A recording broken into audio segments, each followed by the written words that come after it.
passé depuis ce matin? Il y a une joie. Et cette joie, je voudrais la partager avec toi ce matin. Sois dans la joie, tu es dans la bonne place. La joie, c'est alors on va dire, la première étape de toutes les réussites du monde, c'est la joie. Celui qui est dans la tristesse ne construit rien. Alors, avant de commencer ce message, on va faire une révision. Toi qui étais là le dimanche dernier, quel était le thème sur lequel le pasteur bienvenu, notre Père spirituel, nous a exhortés? L'Église sur le solide fondement. Nous continuons toujours dans la même idée. Et pour que tu comprennes qu'est-ce qui se passe lorsqu'une Église a des solides fondements, je vais te rappeler ce qui s'est passé il y a, on va dire 3 ans. Lorsqu'on a eu le Covid, que tout était fermé. Notre assemblée, pour toi qui nous visites pour la première fois, vous étiez à la maison. Mais ceux et celles qui sont ici savent que les dimanches, il y avait culte à travers les réseaux sociaux. Le vendredi, nous avions aussi nos cultes. Ça veut dire tout simplement que l'église, c'est-à-dire le local était fermé. Personne ne venait ici. Nos voisins ici étaient pour certains d'entre eux tristes parce qu'ils ne nous voyaient plus venir ici. Mais l'église de Dieu continuait son activité. Dans l'église, ça veut dire que ce n'est pas ce cadre-là, c'est toi et moi qui sommes l'église. C'est toi et moi qui devons être solidement fondés pour que notre église ne puisse pas vaciller. Voilà pourquoi nous allons continuer toujours dans la même thématique, mais nous allons parler de toi et moi. Le message de ce matin s'intitule tout simplement l'homme intérieur. L'homme intérieur, c'est par opposition à l'homme extérieur. L'homme intérieur, c'est que personne ne voit. Christ dira à Nathanaël, voilà l'homme en qui il n'y a aucune fraude.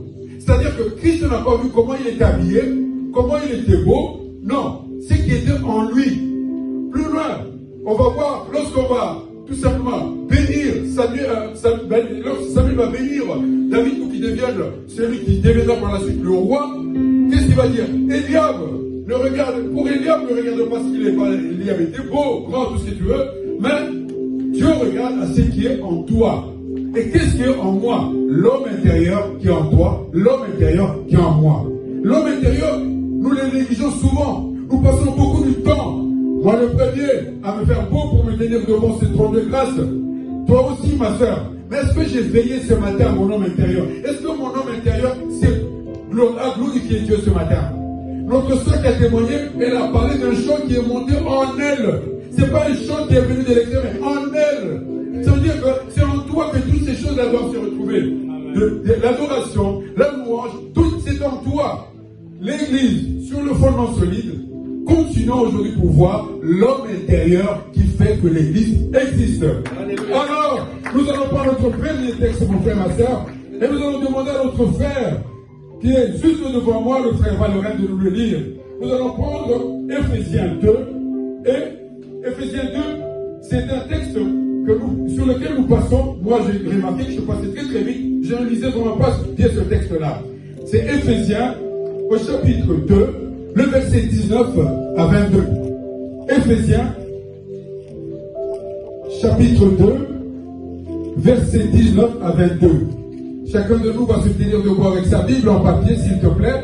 Comme ça, tu n'auras pas le téléphone qui va sonner pendant que tu lis un beau message comme celui-ci. Ephésiens 2, chapitre 2, verset 19 à 22. Tout le monde a trouvé?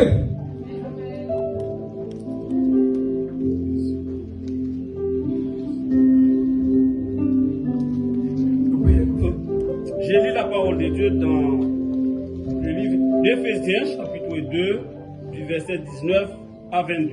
Verset 19.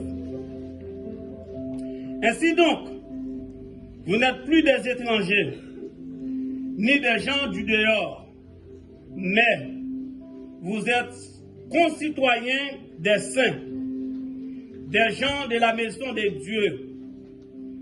Vous avez été édifiés sur le fondement des apôtres et des prophètes de Jésus-Christ lui-même, étant la pierre angulaire. En lui, tout l'édifice bien coordonné s'élève pour être un temple saint dans le Seigneur.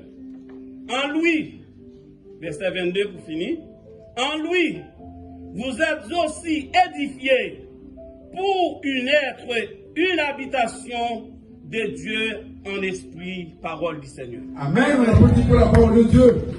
Là, c'est une réponse à toutes nos questions. C'est l'apôtre, c'est Paul qui est en train de parler aux Éphésiens. Les Éphésiens étaient ceux qui étaient très avancés dans la parole, et il leur explique qu'est-ce que nous étions avant de venir à Christ. Quand tu lis tout le chapitre, il fait tout un, on va dire, une sorte de réquisitoire. Comment vous étiez? Au verset 11, il dit, vous étiez, c'est pourquoi vous qui étiez morts. Si tu te souviens bien, le dimanche, papa parlait de la mort spirituelle. Vous qui étiez morts, vous qui n'avez rien, Jésus-Christ est venu vous rattraper, vous ramener à lui. Maintenant, il nous explique quelque chose d'encore plus important, c'est à partir du verset 19. Il dit, vous n'êtes plus des étrangers. Souvenez-vous que du temps de la loi, tous ceux qui n'étaient pas juifs, c'était des étrangers. Tous ceux qui ne confessaient point, qui ne parlaient pas, qui ne faisaient pas tous les rituels judaïques.